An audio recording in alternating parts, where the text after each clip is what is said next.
Good morning, everyone. Happy Monday. All right, so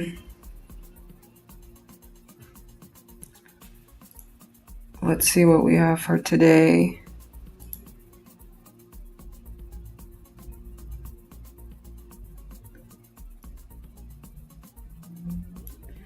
Good morning. Okay, so as usual, we're looking at gold versus the dollar. And I'm looking at the daily chart. And I just gotta say that I really love these relatively equal highs in here around 32.45. So I'm thinking that that's something that price might actually want to attack, the sort of liquidity that we might actually be going for today. I'm looking at the 1 hour chart, and I would love to see rebalance of this SIBI. The 9 p.m. on, I think it was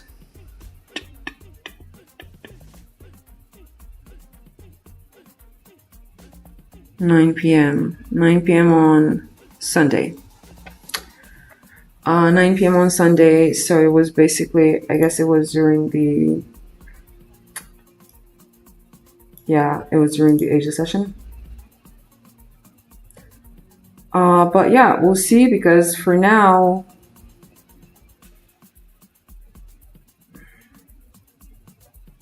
anyway, my bias for today is definitely bearish. I'm not going to be interested in looking for long setups. I would love to see a rebalance of that area and basically a sweep of all this liquidity that was accumulated during the during the London kill zone.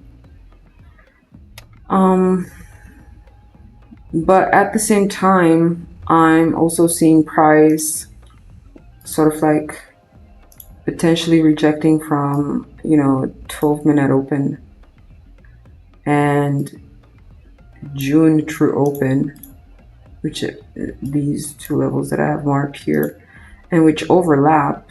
So it's around 33.10.11. The volume right now might actually be pushing price lower, but I'll see. We'll see. Bottom line is that I'm not going to do anything without proper confirmations. So for today, I'm mostly bearish, and we'll see how that is going to play out and what kind of opportunities I'm going to be getting.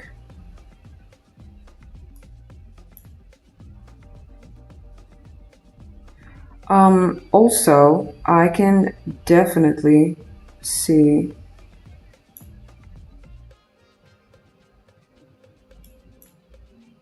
a very nice smooth area here for silver, which basically just coincides with this whole area that gold has already. It has already sort of like collected the liquidity above it. It's more like showing signs of rejection, but anyway, I'll see whatever happens next. So yeah.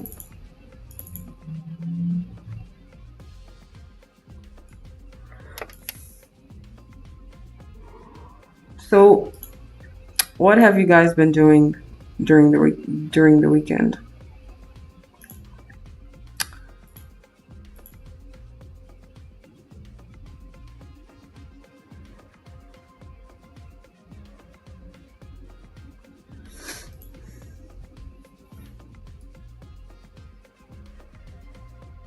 So to make things a little bit more spicy in my not necessarily spicy, but sort of like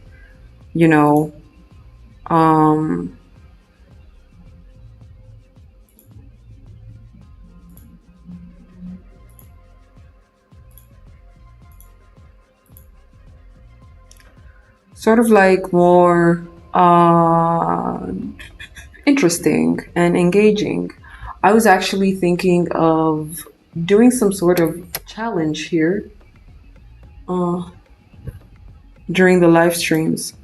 And I want to let you guys choose what you would like that challenge to be.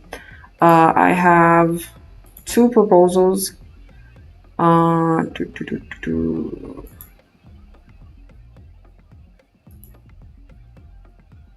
So I'm just gonna pop that as a poll in the chat, and you guys can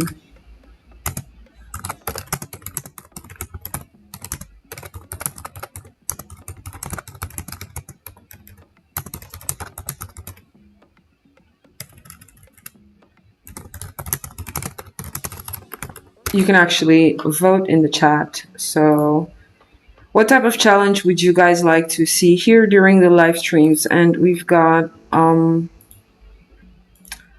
number 1, we've got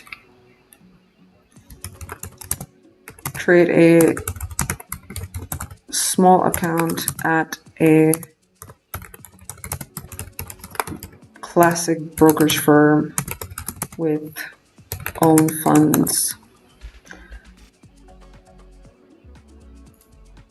And then we've got option number 2 is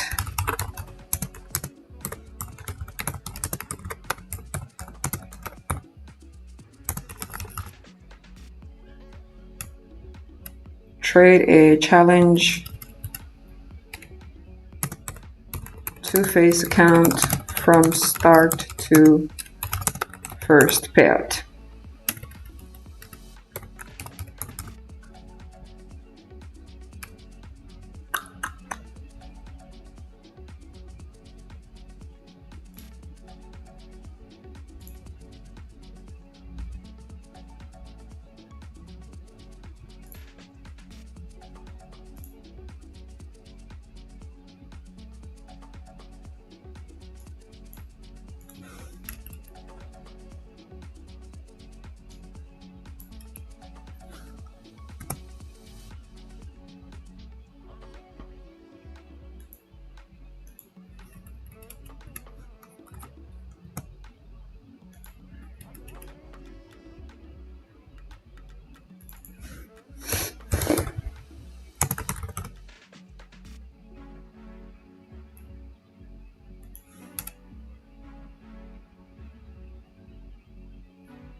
Okay, so you guys get to choose between these two options, and this is going to be something that we are going to keep active. So this poll is going to be active for the whole week after this week's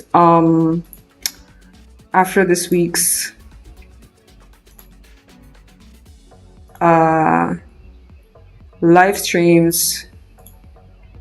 We're going to see whoever has voted and what you guys have voted and what you've picked as a challenge to start here on the channel during the live streams. And we're basically going to start from next Monday with whatever you guys choose.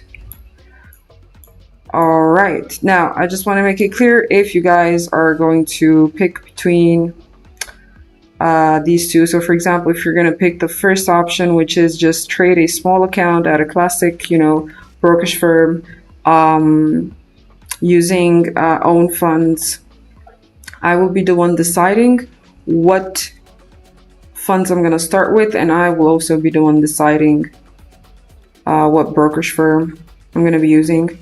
And then if you guys are going to pick the second option, which is trade a prop firm account till the first payout, then I'm also going to be the one deciding what prop firm I'm going to be using.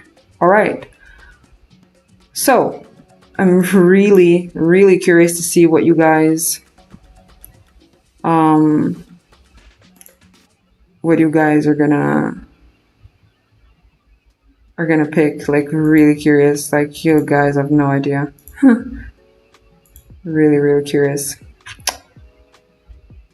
Okay, so let's see. Nader. Hello, Nader. You started reading Trading in the Zone this weekend. Great book about trading psychology.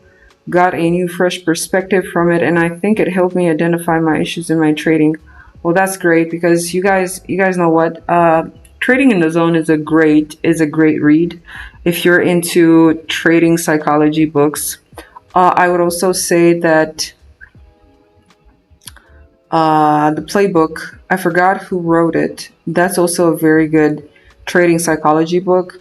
And also another very good trading psychology book, which is not only about trading psychology, it also like presents more of like the general mechanics behind behind market movements, like, support, resistance, the classic stuff, volume and whatever, trend lines and whatnot.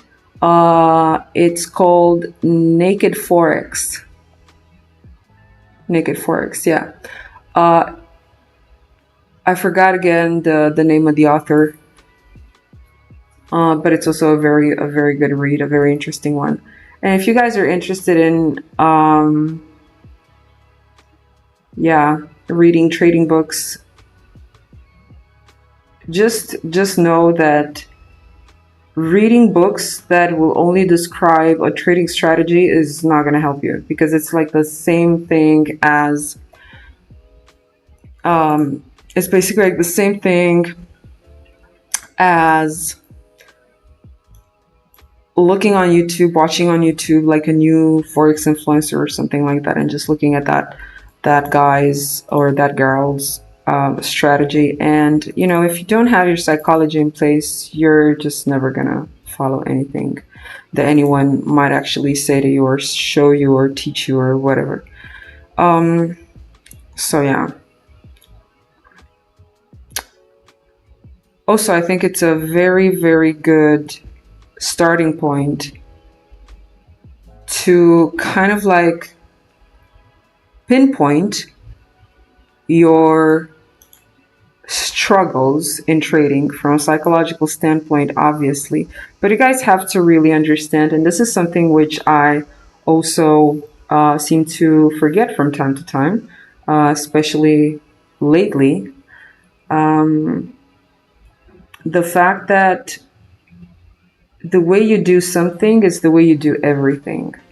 And so if you see that your results in trading do not match your desired results, then most likely whenever you are trading, and not only whenever you're trading, but in your everyday life, in your every moment, every hour of your life, you really have to pay attention to your state of being.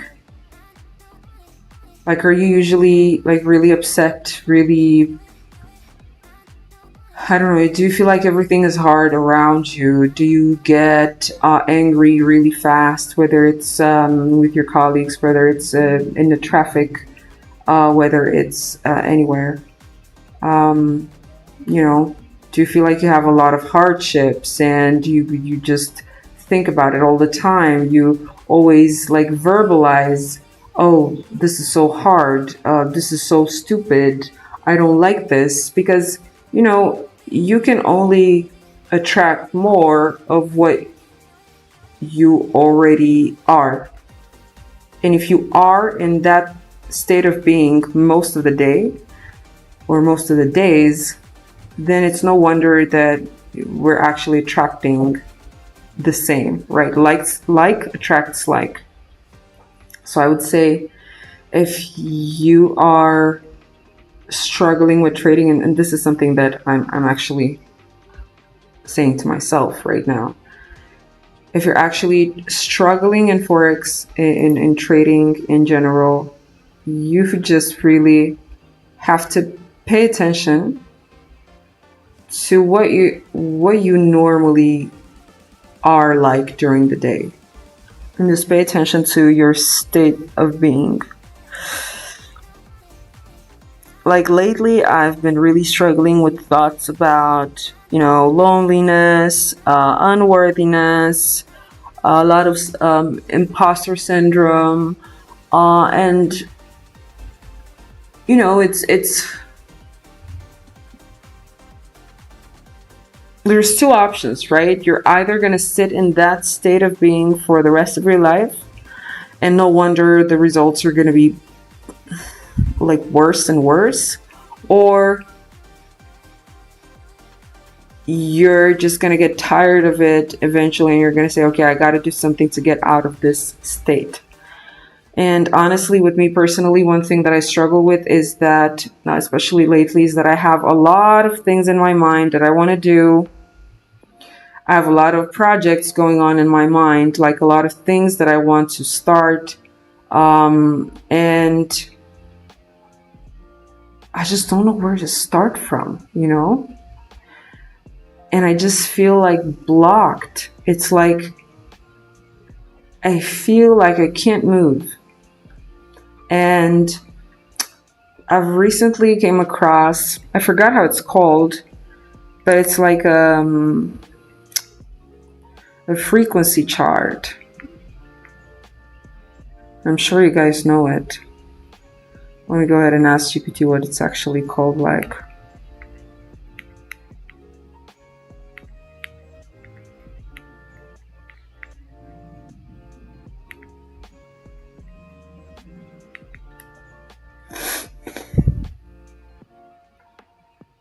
Emotional vibrational frequency chart, or emotional frequency scale.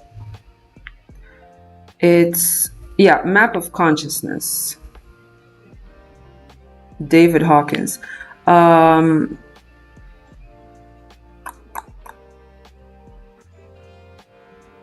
So yeah, it's basically like a chart which says that depending on what you feel, the feelings that you feel the most, so like every feeling has a certain frequency, right? Like for example, at the bottom of the chart, we have shame, we have guilt, we have apathy, we have grief, fear, anger, pride.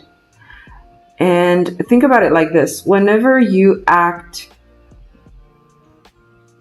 out of fear, whenever you take a decision which is fear-based, whenever you are apathic, like apathy basically means you know, like slugginess, like you don't feel like getting out of bed, you don't feel like going out, you don't feel like working out, you don't feel like moving, you don't feel like there is any reason for you to live whatsoever.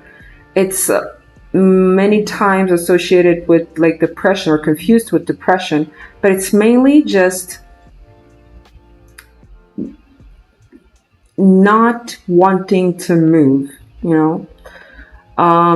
Grief, fear. So whenever you're making decisions based off of these feelings, like for example, anger, okay, let's say you're driving and someone just crosses your path and then you get all angry, and next thing you know it, you get out of your car, you just take a baseball bat which you had in your car and you just crash that guy's windshield, right?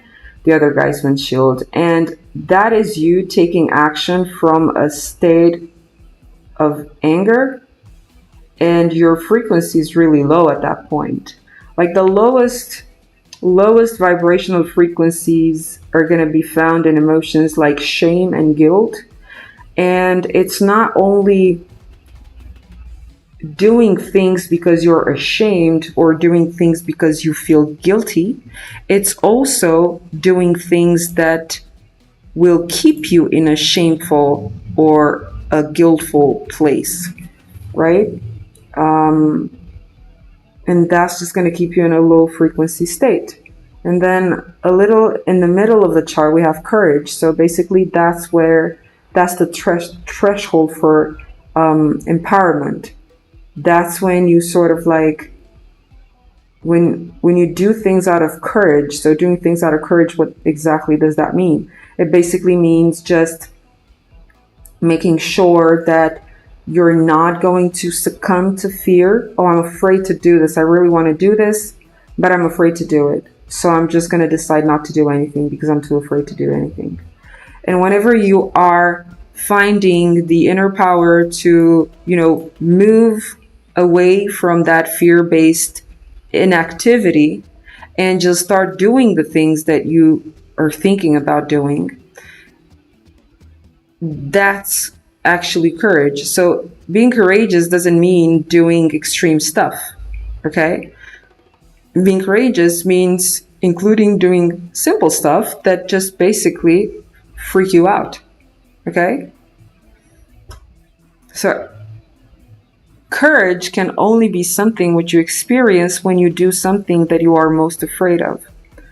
Now, this, like I said, is the threshold to empowerment, and above this, at the upper limit of the chart, or towards the upper limit, or the upper half of the chart, we find, emotions like acceptance, love, joy, peace, and then at the top of the chart, it's enlightenment.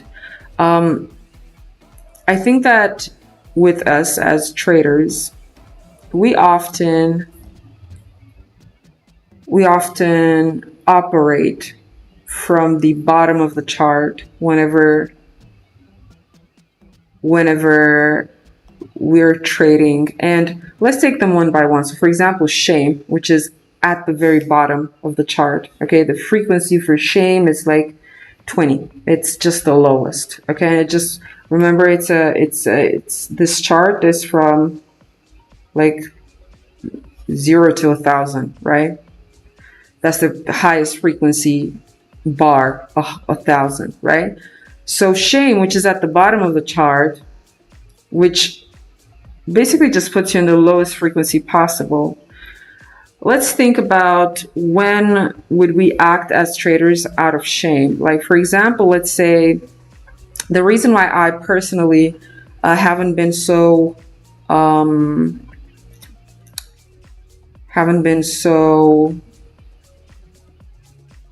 consistent with the live streams lately is because sometimes, I don't know why, but I feel like ashamed to come here in front of you guys. And I always feel, and my boyfriend told me this recently, I always feel the need to say something. And it's something that I'm doing right now also, constantly feeling the need to talk about something, because if I don't have anything to talk about during the live stream, it's like I'm ashamed to just stay here in front of everyone and just say nothing. The thing is that every time I talk about things that I'm not necessarily convinced about or very knowledgeable about, that's when I actually feel shame.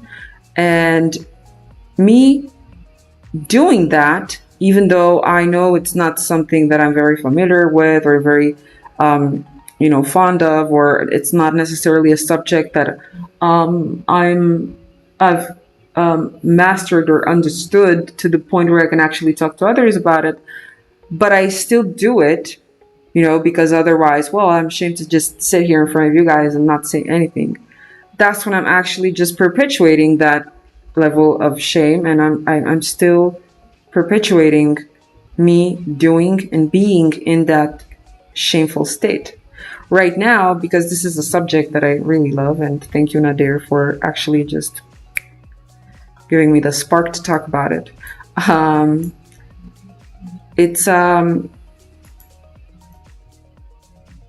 I don't feel shame or any of that stuff, right? I actually feel that it's a very constructive talk to everyone, myself included, or for everyone, myself included. Now, let's move on to the next one. So above shame, we have guilt. So guilt will basically be, let's say I was waiting for price to reach up here into this fair value gap and then look for short setups, right? And then as I see price moving up, I'm thinking, oh, wait, what if I'm actually going to ride this move up into the fair value gap? And then this is me, like, feeling guilty for not doing what I said that I would do. So I said I'm going to wait for price to reach into that SIBI and then see whether we get a reaction or not. But I'm actually not doing that.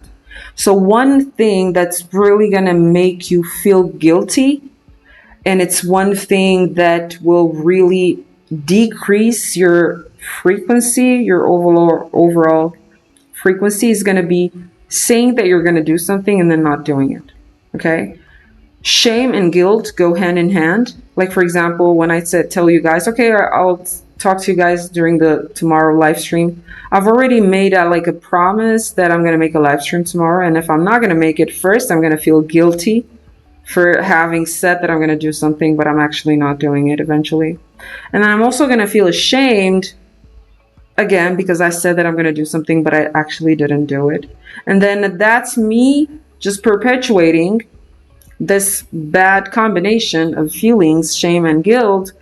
And in order for me to move over this moment emotionally, what my mind is going to want to do is just going to want to have another day and another day and another day without doing the live streams, right? And then so that I'm thinking, well, everyone's going to forget, that 3 days ago I said that I'm going to do a daily live stream and I actually haven't done that.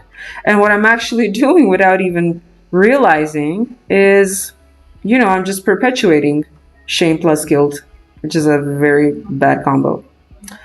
Apathy, what exactly, how can apathy, the inability, not necessarily inability as a blockage, like a physical blockage of moving, but it's more like a mental blockage of moving. Like, for example, knowing that you've said, okay, so every day at 9 a.m., 9:30 a.m., I'm going to be in front of my charts waiting to see what the market is going to do and waiting for a setup, right? But then half an hour before that, I'm, let's say, watching a movie and I'm eating an ice cream. And then I go like, well, I really don't feel like getting up, getting off the couch and, just going to my desk, taking my laptop, doing all my analysis, just sweeping my charts, make sure that I don't have any stuff from the previous analysis there and whatever, right? That can actually happen. And what I'm actually telling you guys, it's things that I've been experiencing myself, which maybe you might identify that, you're doing that yourself. And just know that whenever we're doing these things, we're acting from a low level of frequency. So yeah. Grief, like grief, and in my opinion, as traders, grief and anger go hand in hand. The grief of taking a loss and the anger of taking a loss, and then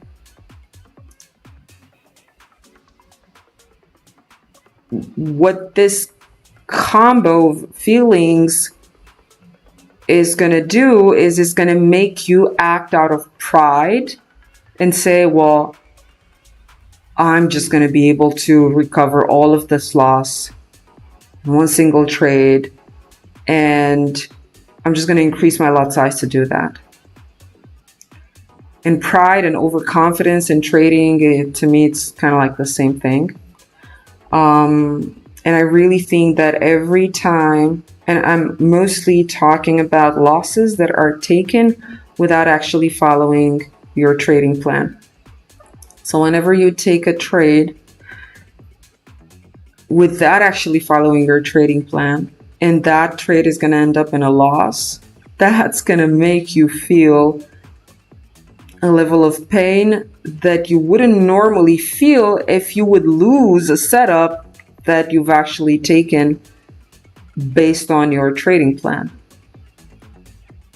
And then this is going to make you feel a lot of anger towards yourself, towards the market, towards the broker, towards the prop firm, towards whatever. The cat meowed too loud and you just clicked wrongly on the button, whatever your mind is going to fabricate. And most of the time that grief, like the pain, the actual mental pain of having taken a loss, when you know that you could have avoided it if you would have done a simple thing, just if you would have waited for your setup to occur. Okay, it's just as simple as that. I think that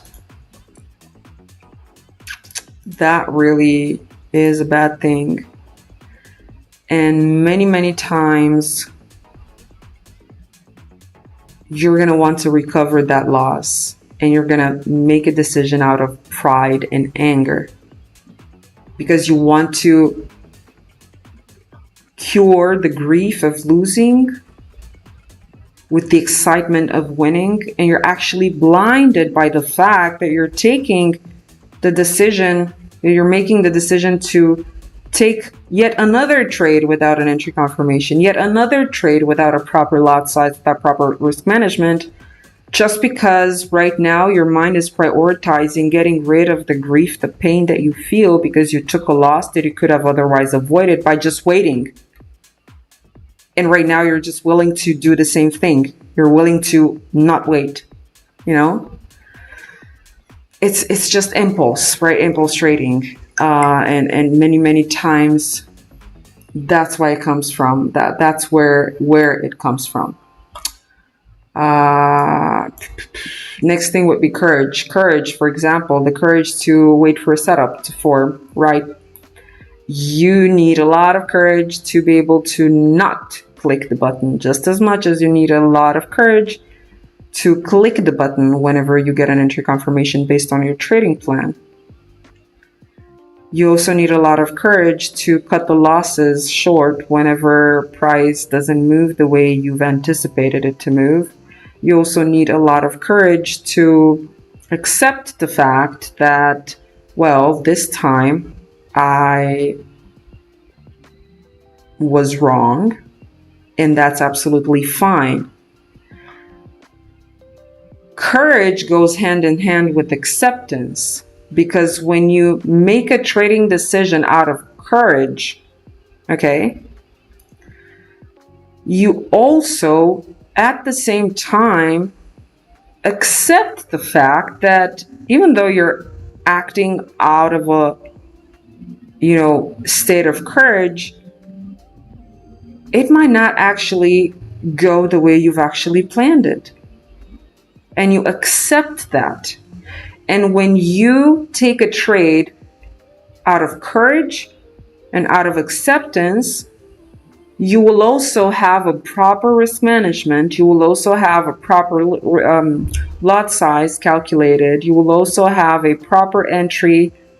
You will also have a proper risk reward ratio. Everything is just going to fall into place simply because right now you're making a trading decision based on higher frequency feelings, which are courage. And that goes, like I said, hand in hand with acceptance. Okay? And then we've got love, joy, and peace. And then ultimately the highest is enlightenment. Love. How could you trade out of love? Love and joy, in my opinion, go hand in hand for a trader. You have to love the process, okay? Not the result, because the result of your trades is going to match, it's going to perfectly match the frequency and the vibration of the state you were in when you took the trade, okay? So if your trading results are not that good, then obviously all that they're doing is just matching the frequency and the vibration that you are in most of your days, including when you come in front of the charts. So for example, if you really love trading because you love the process, you're amazed by what, you know, the smart money, the market makers, whatever you want to call them, you're simply amazed by what they could create, by the infinite possibilities that people can make money by trading, the infinite trading strategies that are, suitable for everyone. Like if you want to be a day trader, if you want to be a scalper, if you want to be like a swing trader, position trader, if you want to trade indexes, if you want to trade metals, if you want to trade CFDs or crypto, or if you are more like more like you like risk, or you are afraid of risking too much, you want to be more conservative, you want to be more risky, you want to make, everything. Like there is room for everyone under the sun in the trading space. And to me, it's absolutely mind-blowing every single time I realize that some lines on a white canvas, okay, like lines, like vertical lines on a white canvas, is the most simple yet the most accurate visual representation that I have for price movements. It's just vertical lines on a white canvas. Something that simple, which actually encompasses everything that you could think of, and an immense opportunity to make money in all the ways that you could think of, using trend lines, ICT, smart money concepts, fair value gaps, this, that. So when you love the process, it also brings you joy being involved in just watching that process. So if you're here in front of your chart, 8 hours a day, going crazy about, oh my God, what is it going to do now? What it's going to do right now? Feeling really anxious, feeling angry because the market already started to move and you were too afraid to take the shot, or, all of that. You're not actually loving anything about trading, and you're not actually enjoying any of it. Because how could you enjoy something that makes you feel so anxious? Right? How could you? And ultimately, peace, like when you get to a level where you're at peace, regardless of the outcome of a trade, that is the moment when you've actually managed to encompass and to move over shame, guilt, apathy, grief, fear, pride, anger. You've already understood these things. You've seen them acting through you in your trading career, and you became aware of the fact that it's not helping you. On the contrary. And then you just look for ways in which you could stop perpetuating shame and guilt in your day-to-day life. You're going to look for ways in which you can stop being, into apathy by, in your day-to-day life. Like you're going to start going to the gym. You're going to start just, going for a jog every day, or cleaning your house more often, or tidying up your room, making sure you have a clean desk space. Then you've moved above your grief. You do not feel grief, pain whenever you're losing a trade, because you've already accepted that whatever can bring you profit also carries a certain level of risk, and you accept that before you actually click the button to get in a short or a long trade. In the moment when you've encompassed all of these things, in the moment when you sit in front of the charts because you love the process, because you love looking at the markets, and because you really feel joy in doing this, that's the moment when you're going to do everything out of peace. And that's basically, in my opinion, is the moment when basically your whole life is going to start to change. Wow, look at this going. I've actually marked a potential, not a potential, but it was actually a long trade in here that I was possibly looking at, but I didn't take this. So basically the entry would have been once this 9:15 candle closed on the 5 minutes.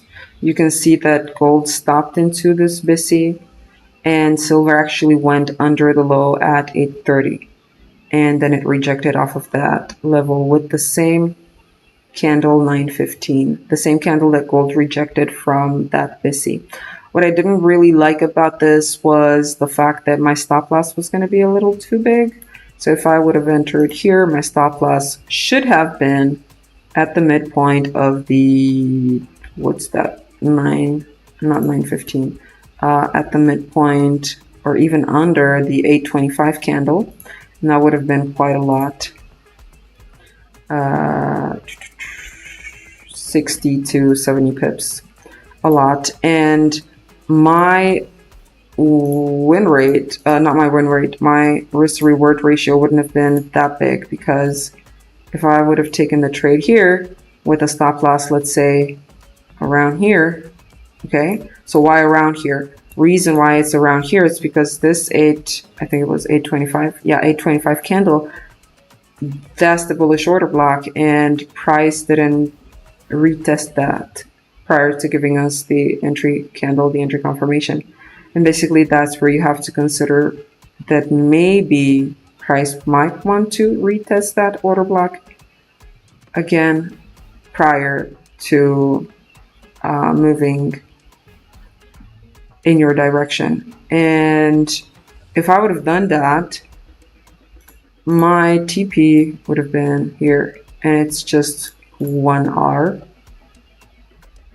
And you know, if it's 9:15, might as well just wait another 15 minutes and see whether and see what the market is going to do after that. And yeah, 9:40 came in with this candle, but again, stop loss would have been too big, sort of like this. And again, the take profit, which would have been into the 1 hour SIBI, yeah, that wouldn't have been too good. Again, 1 hour.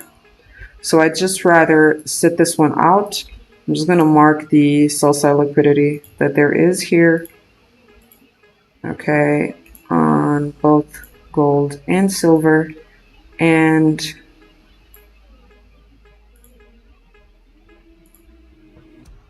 I'm just going to wait for you know, maybe I'm going to get a setup, some sort of a setup. All right.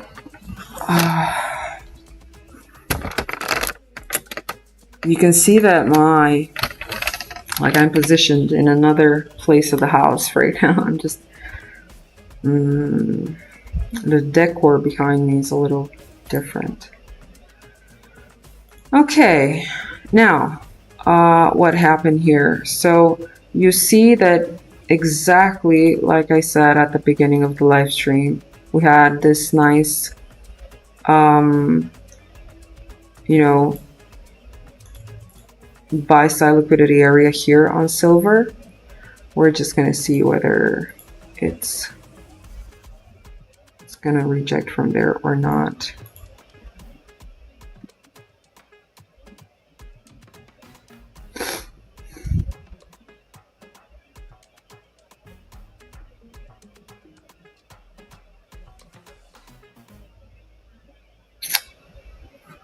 Okay, so for now, just, you know, just waiting.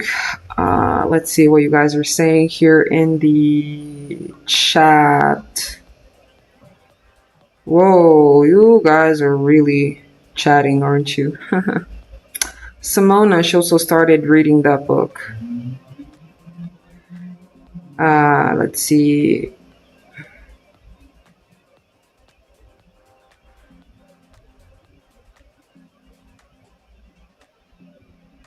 Yeah, the uncertainty of whether I'm going to make it or not.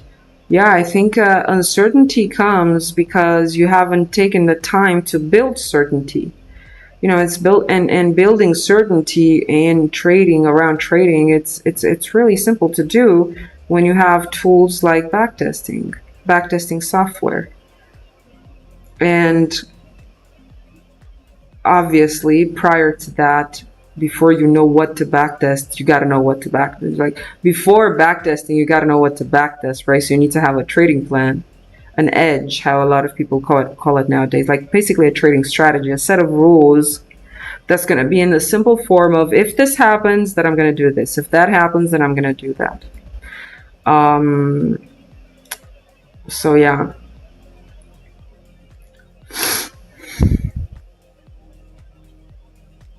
You know, yeah. So basically just that genuine uncertainty of whether I'm going to make it or not while one is still learning and developing. Think about it like this. You're uncertain about whether you're going to make it or not while you're learning and developing. Like, what are you uncertain about? When you are learning, the only uncertainty that you could have is whether you're going to understand what you're learning. You should not have the expectation of making it right now because you're still in the process of learning. When you're in school, and let's say your dream is to become a teacher, okay? A high school teacher, for example, and you're in middle school right now. You're 14 years old, and your dream is to become a high school teacher, history high school teacher, for example. You don't have the expectation of yourself when you are learning not to become a teacher, but you're actually in middle school, right? You don't have the expectation or the uncertainty of whether you're going to make it as a teacher or not. You know that that is your dream, okay? You know that that's what you want to do. And at the same time, even if you're a kid, even if you're not consciously thinking about it, somehow you know that right now the thing that you got to focus on is, you know, going through middle school and then going through high school and then going to, you know, whatever university and then, you know, becoming a high school teacher, which was your dream all along. So just focus on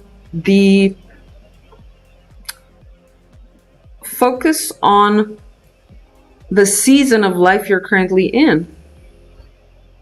If you're learning and developing as a trader, focus on learning and developing. Don't focus on whether you're going to make it or not, because you're not in the season of your trading career in which you are applying what you've learned. And that's where questions like, I wonder if I'm going to make it or not, would actually make sense. You get the point? Yeah.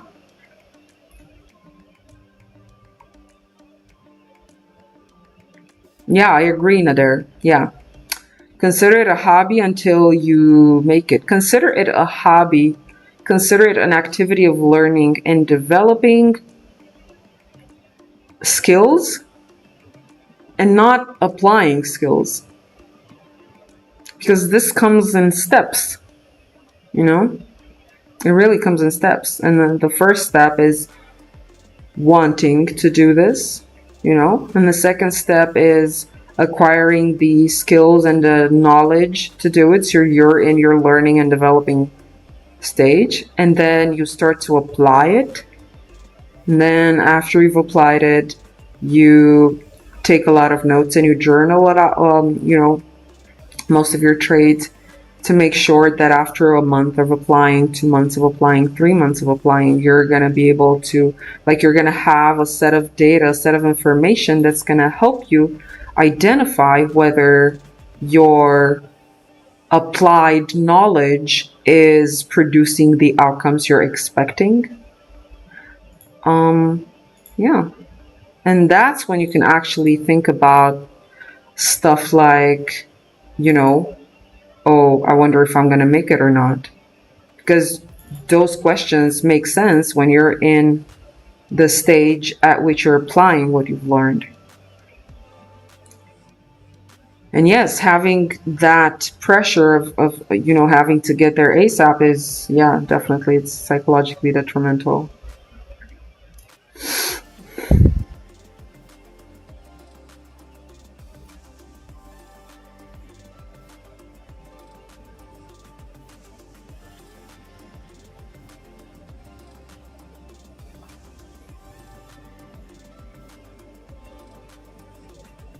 Simona is asking, where did I learn to speak English so well? Did I ever live in English speaking country? No, I've actually haven't. I've lived in Romania my whole life. But I've been learning English since I was in the second grade. So I was 8 years old. And then I've just pretty much like studied English all my life from second grade till high school, 12th grade. And then I've actually always had jobs that required me to speak English with native English speakers. So that really helped me a lot.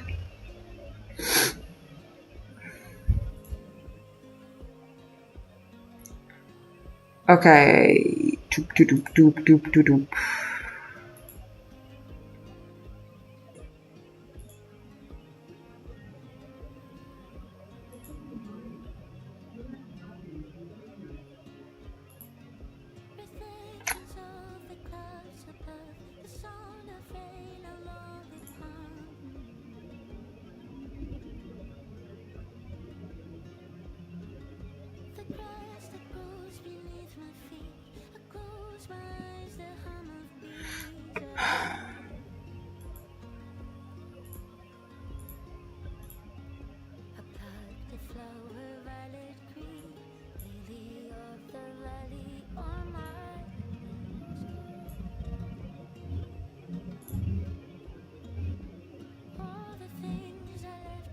All right, you guys, I think that we're actually gonna start moving.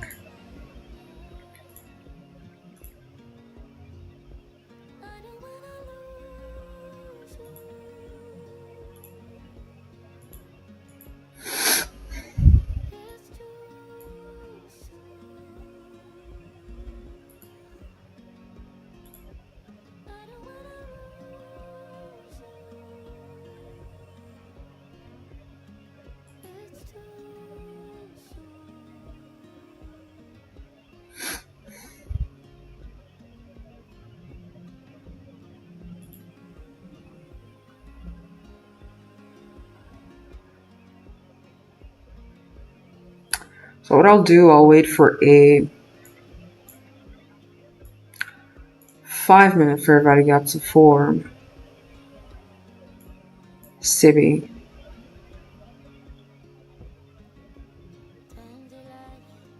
To then take a short setup because we already have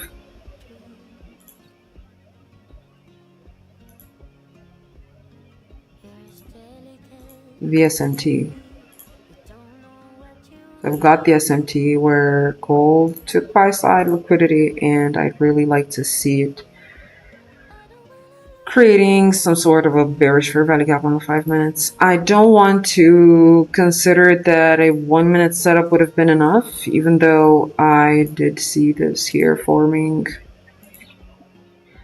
this one. And I do not consider 1 minute being enough for taking a short trade, because if you just look at the overall New York session for today, it's been, more like bullish. And I don't necessarily want to consider taking a minor trend counter trade.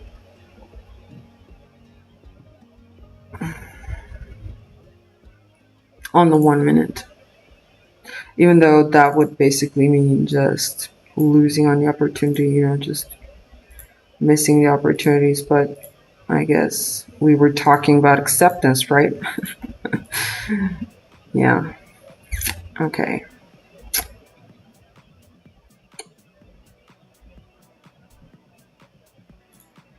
So let's get back to the 5 minutes.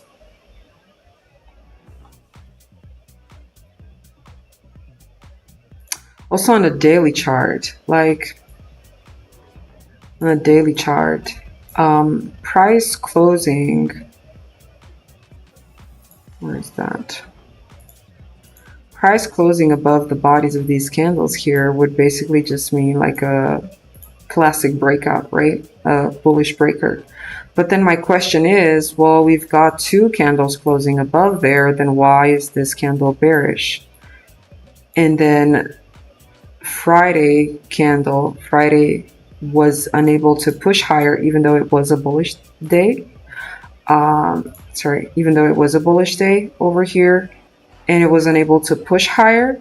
So my only guess at this point is that this move above this area here, this move to the upside, was just a fake breakout. And I'm actually just, you know,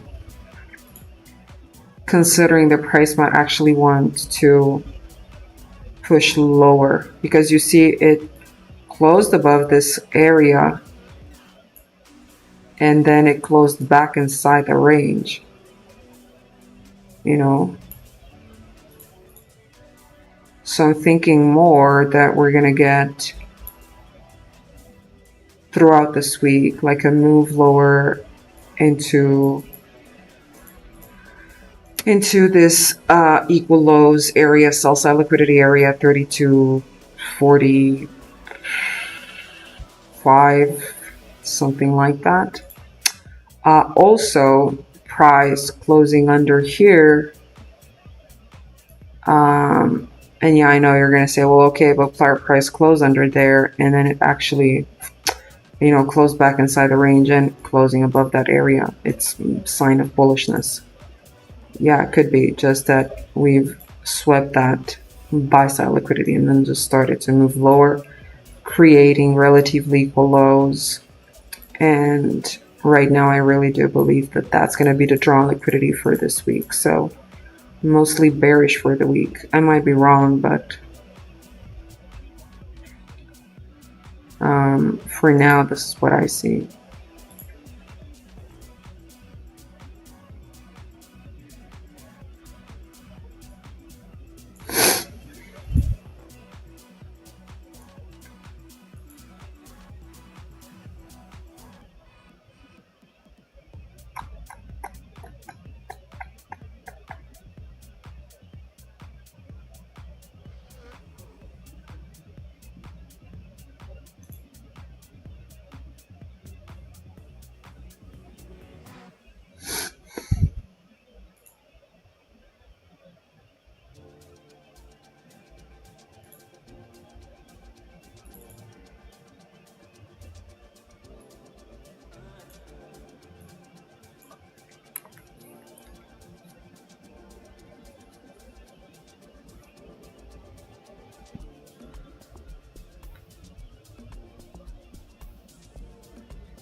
Okay, so apparently it's going for the 30-minute CB as well. And you guys can actually see that even it created somewhat of a, not that nice CB here in a 5 minutes, but I've just marked it anyway, but it wouldn't have given any sort of entry confirmation yet. So still waiting.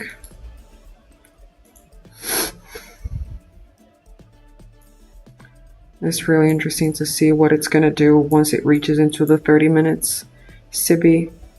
Because for now, silver is unable for now to push higher. So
wow, like really there is almost, you know,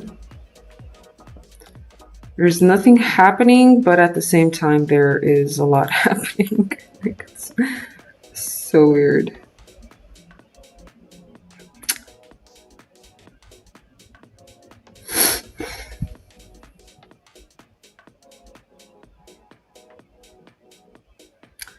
John Kale or Kelly asking, can you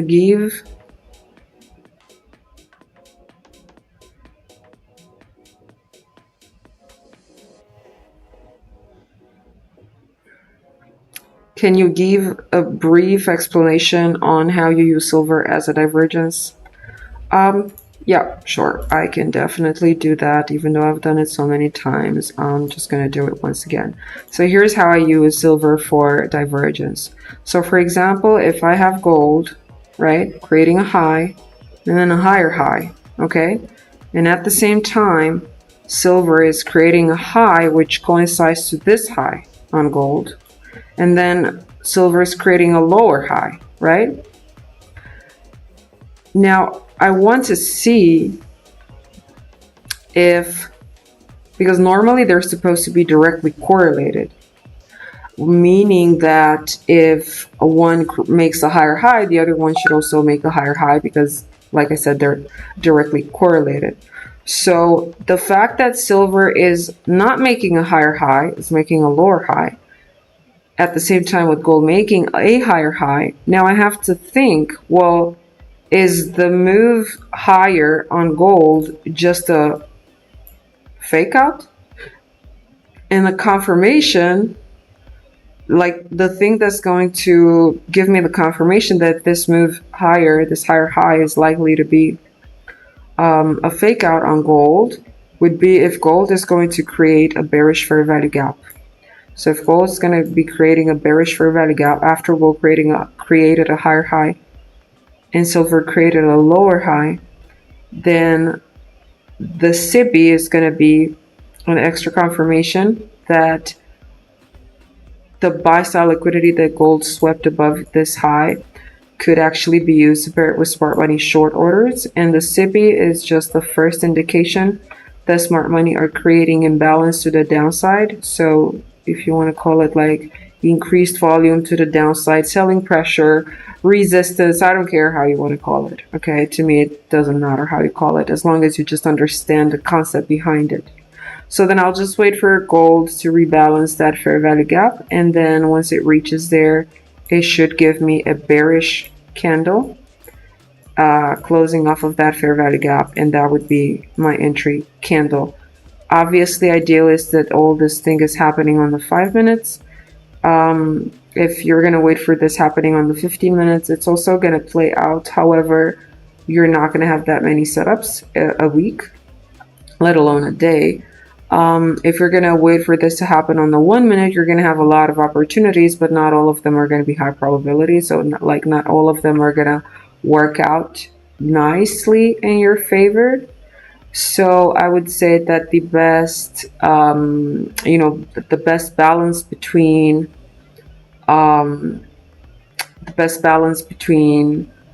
high probability and making sure that you get enough setups a week and all of that, it's just going to be you waiting for this to occur on the 5 minutes. So this is the first way in which I use silver as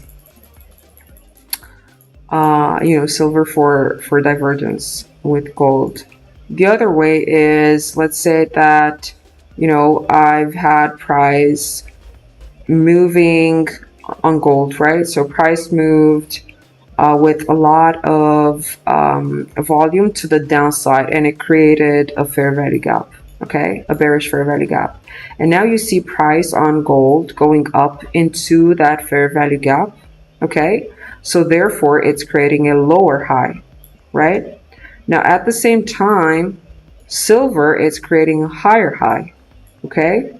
So now again, you got to ask yourself, well, silver going above that high is just a fake out. Is silver in this case, which I'm using as a somewhat like an indicator, Is it showing me that it is overbought? Is it too expensive? Because if that's the case, then it means that the only reason why gold went up here during the same time with silver going up here, silver making a higher high, but gold not making a higher high, is just rebalancing this existing CIBI. So the only reason why gold went up here, it was just to rebalance this fair value gap. And then if I'm going to get a bearish candle as a rejection from the fair value gap on gold, and at the same time, at the same hour, a bearish candle with on silver rejecting from that high after it made a higher high, then that's going to be an indication to me that silver is ready to reject after creating the higher high. So it was overbought, so it was faking out, and right now it's ready to reject. And at the same time, gold is just rejecting from the bearish fair value gap, so I'm expecting it to move lower. And the other way is gold creating relatively equal highs, especially you're going to see this happening with the bodies of the candles. And silver is going to create a lower high. So what ends up happening in here is that you see gold creating relatively equal highs, which basically would translate into gold creating resistance. Like, for example, we've got here, you see? Okay. Only the thing is that in here, silver did not create a lower high, it created a higher high. So in this case, it's not what we're actually looking for. Okay. But if you would have gold creating relatively equal highs, especially at candle bodies level, and then silver is creating a lower high, then that would be a good indication that silver is showing underlying weakness, okay, because it's unable to create a higher high. And at the same time, also gold is showing underlying weakness because it's creating a resistance, a classic resistance. And then you're just waiting for a price to either, ideally to create a bearish fair value gap and then rebalance it and then move lower from there. Or it could also happen that you had a BISI in this move up, and right now that BISI will be inverted and price will move lower from there. So this is the way.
Okay, so gold reached into that CIBI on the 30-minute chart. So now it's really going to be interesting to see what it's going to do, because we also have gold creating higher high and silver creating lower high. So if we're going to start seeing a rejection on gold, it might again be a sign of a fake out.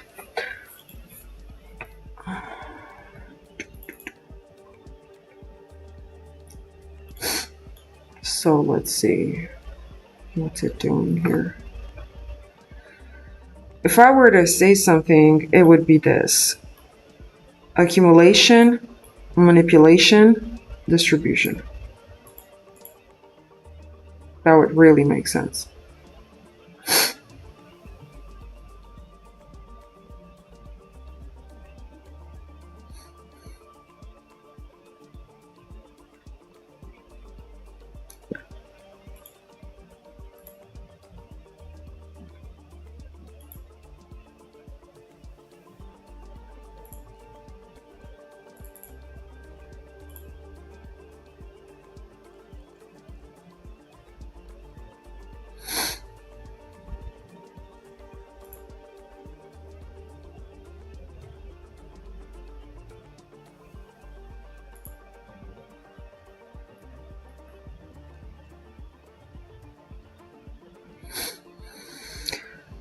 All right.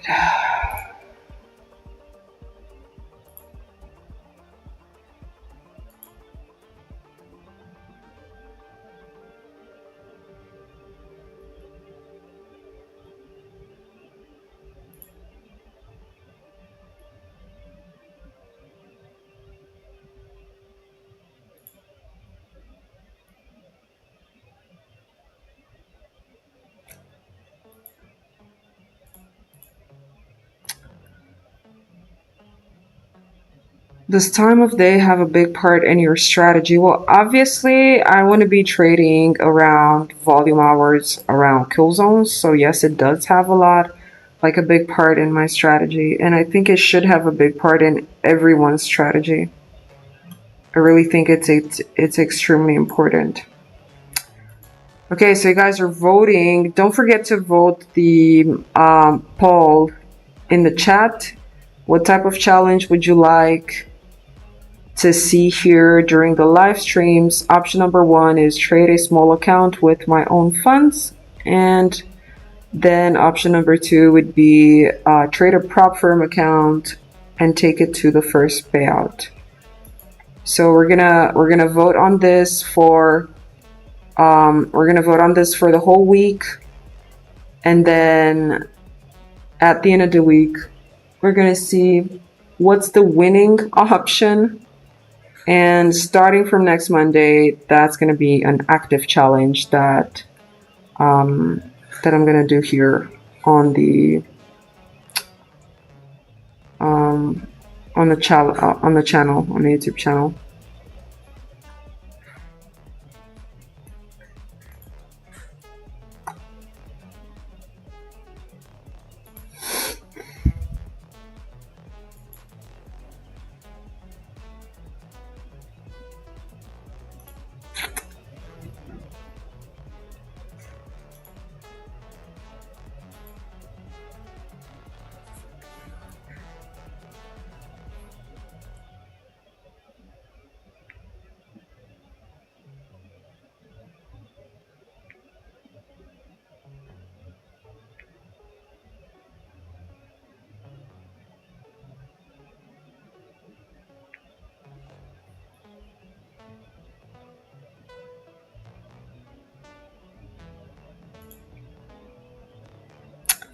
Nice rejection from there, you guys. Really nice rejection. But you see, the reason why I don't like to trust setups on the 1 minute that much is because, look, we had sort of like the same thing occurring here a little earlier with the CB being created after it tapped into the 1 hour CB, and it created a bearish fair value gap. And we've also had this divergence here. So divergence plus 1 minute setup, it's not a good idea all the time. And we did have price creating the CB, rejecting off of it, and then it would have only just been like a small trade, like 20 pips or so. It just would not have made sense. And whereas if you're waiting for a 5 minute entry confirmation, that's likely going to give, it's going to have a lot more meaning. It's going to weigh more. So that's why I just rather wait for M5 confirmations. Even if sometimes it will mean that I'm not gonna get the proper entry. I might not get any entry. The setup might actually happen at an hour where I'm not in front of my chart anymore. So yeah, all of that can actually happen. But yeah, just like we were talking a little earlier,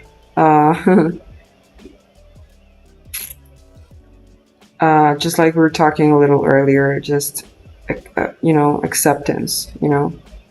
Learning to accept whatever outcome, whether it's going to be I'm going to get a setup or not, I'm going to miss the setup or not, I'm going to take a loss or not, I'm going to take a win or not. Each and every one of these possible outcomes, they have to be, you have to be aware, or we have to be aware of them before we actually actively engage in a trade. I think it's extremely important. Accept any possible outcome and make sure that whatever the worst case scenario is, and it's going to happen, it's just not going to crush you. And the worst case scenario the worst case scenario that you should allow to occur during every trade would be to lose a maximum of 2% per trade. Like, that's the worst case scenario, because the good thing about trading is that you can control what the worst case scenario is going to be. Worst case scenario in trading should not be blowing up the account, losing the challenge account, or any stuff like that. You can control that by using a lot size that it's proper to your account size and using stop loss.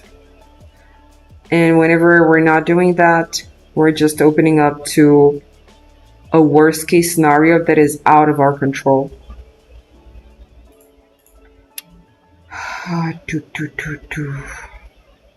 So yeah, see exactly what I was saying. 1 minute trade setup, whatever, it occurs, and then it might not be such a good idea after all, simply because it's on a 1 minute.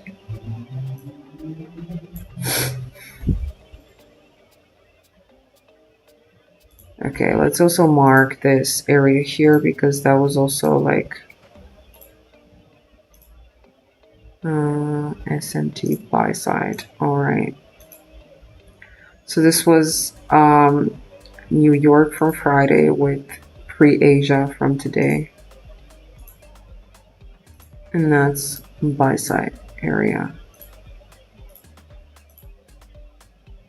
And I just want to see if there have been other buy side areas that have been forming.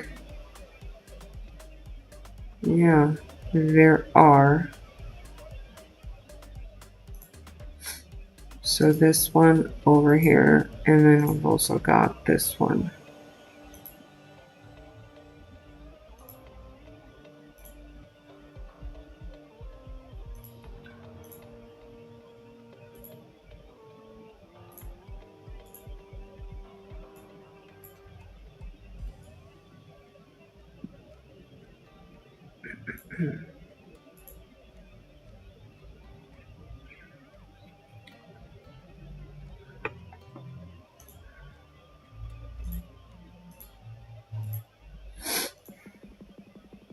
Okay.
I guess it could possibly just start to make a move right now on the 1 minute. But like I said, I don't always feel confident with the 1 minute.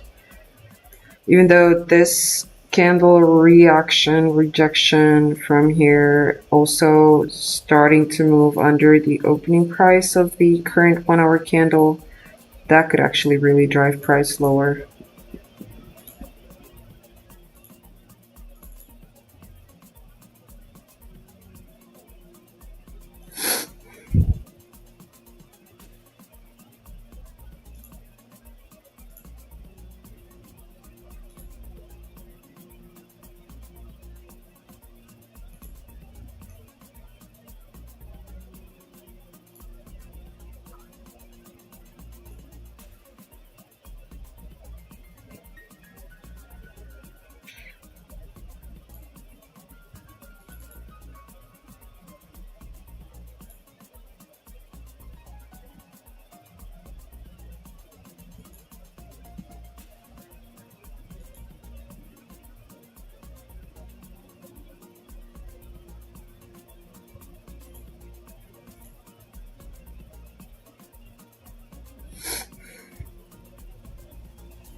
Might end up with no trade for today. We'll see.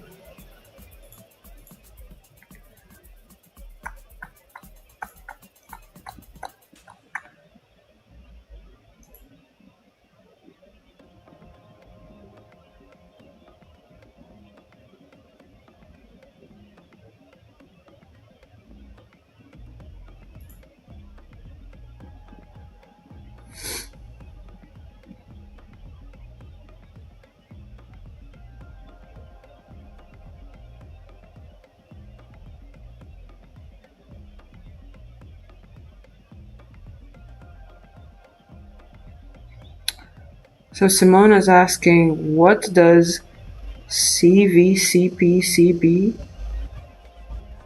mean? You have been using it in the live stream. I don't think I know exactly what you are referring to, Simona. CVCPCB. I don't know. I honestly don't know what you're talking about. Was it something that I said or something that I wrote? Because I really don't know what you're saying. I'm sorry.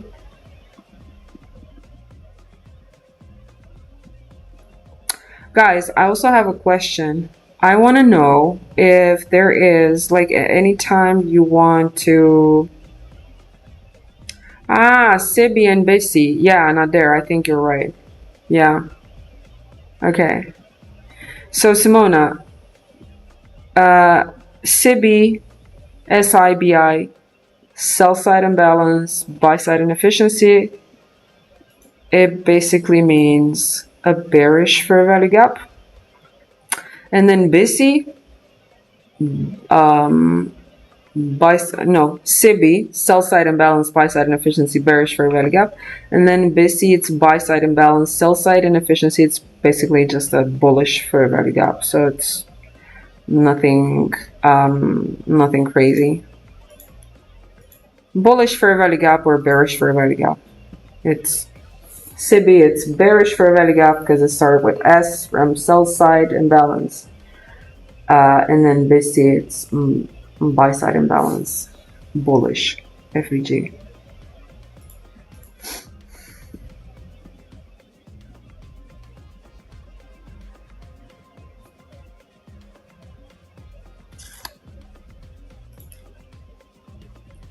And price might actually, you know, we'll see it. For now, the bodies are really respecting this BISI here, the 1035, but we might actually just see it starting to reject off of here and, you know, just inverse it,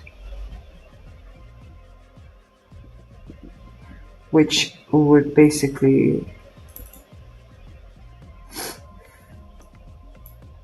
it could basically start to move lower with that actually forming an actual bearish fair value gap on the 5 minutes. We'll see.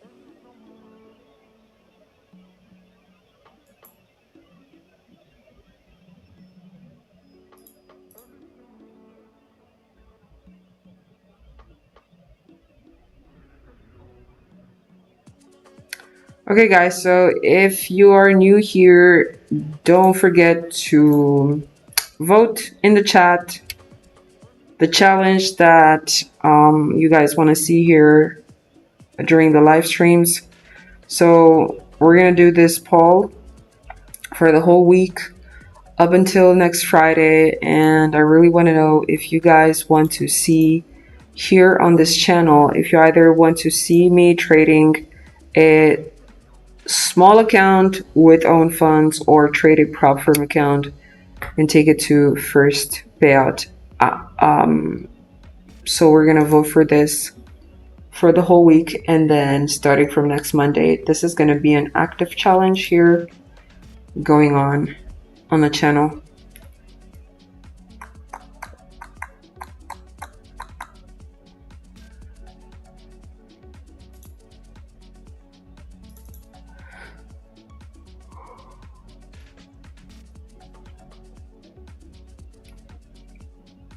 Okay, so it's 6:13 p.m. here where I'm at right now. It's 11:13 p.m. In New York right now, and we're really getting close to the lunch break, and I'm really expecting volume to go down. Volume decreasing, so price hasn't moved that much during the high volume hours, which was New York goes on here.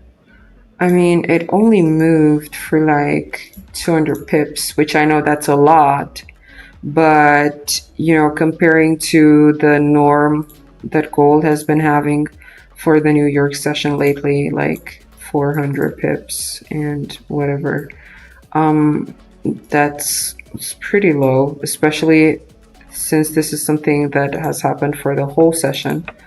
So yeah, I might actually just call it a day.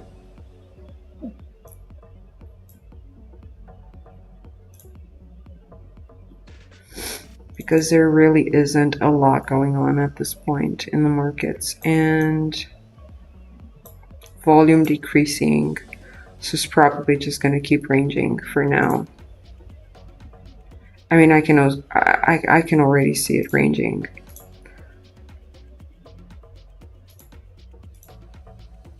Like, especially in the 5 minutes, that's pretty obvious. It's been ranging here, and it's probably just going to do that. You know, just bounce between these two levels. And even if it's not going to bounce, it's just too late for me to wait for a setup, honestly. So yeah, I will call it a day. Thank you guys for being here. Thank you for watching. Don't forget to hit the like button on the video if you liked it, if you found it insightful or whatever. And I'll talk to you guys tomorrow. Oh, you haven't seen me actually. Yeah, because there seems to be some subscribe button here in front of my face. Anyway, thank you guys for being here. I will talk to you tomorrow.